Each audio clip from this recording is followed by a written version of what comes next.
आज की जो सीडब्ल्यूसी की बैठक थी, मूल रूप से राष्ट्रीय अध्यक्ष आदरणीय सोनिया गांधी जी ने 3 बिंदु रखे थे।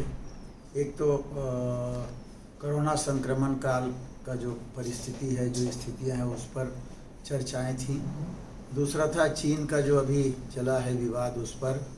और तीसरा था पेट्रोल डीजल के रेट बढ़ रहे हैं, उस पर। उपस्थित सभी सीडब्ल्यूसी मेंबर्स ने पूर्व प्रधानमंत्री डॉक्टर मनमोहन सिंह, आदरणीय राहुल गांधी जी, आदरणीय प्रियंका जी, हमारे राष्ट्रीय अध्यक्ष सोनिया गांधी जी, सारे सीनियर लीडर्स और अन्य जो मेंबर्स थे, उन्होंने अपने अपने स्तर पर जानकारियाँ दी कि कोविड के कारण जो स्थिति पैदा हुई है, उसकी मुख्य रूप से गलती नरेंद्र मोदी की है।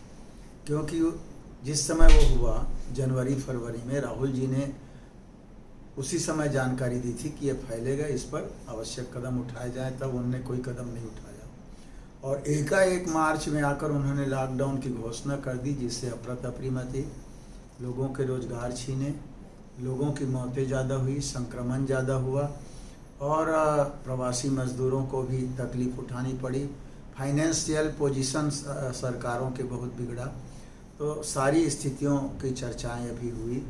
चीन भारतवर्ष के विवाद की भी चर्चा हुई और जो प्रधानमंत्री जी बोलते हैं, उससे चीन में खुशी का माहौल है। क्योंकि प्रधानमंत्री जी ने कहा कि कोई हमारी सीमा में नहीं घुसा है।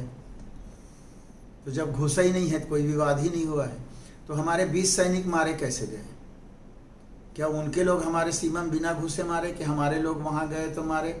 और हमारे लोग वहाँ गए तो क्यों गए, कैसे विवाद? और रोज़ाना विवाद की बात इलेक्ट्रॉनिक मीडिया के माध्यम से आते रहा है। तो ये झूठ पर झूठ जो नरेंद्र मोदी जी बोलते रहे हैं और हमारे सैनिक हताहत हो रहे हैं। काफ़ी पहले जब हमारी सरकार थी, भाजपा के लोग विपक्ष में थे, एक हमारे सैनिक का सिर काट के ले गया गया, तो इन लोगों ने लोकसभा में विरोध दर्ज कराया, लोकसभा चलने नहीं दिया गया और इनने कहा कि हमारी सरकार होती तो हम अंदर घुस के मारते, एक के बदले 10 सिर काट के लाते और फुटबॉल खेलते।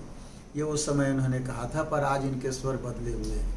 पेट्रोल डीजल का रेट रोज़ाना बढ़ते जा रहा है। जब क्रूड ऑयल का रेट कम होता है तो पेट्रोल डीजल का रेट कम होना चाहिए, बढ़ता है तो बढ़ना चाहिए, पर लगातार ये बढ़ाते जा रहे हैं। और हमारी सरकार जब थी तो एक दिन 1 रुपया बढ़ता था, उसके लिए पूरा चक्का जाम कर देते थे पूरे प्रदेश में, और आज ये रोज़ाना बढ़ाते जा रहे हैं। इस विषय पर सीडब्ल्यूसी के मीटिंग में चर्चाएं हुई और रणनीति तय, मतलब उसके विषय में करना है। ये आज सारी बातें हुई।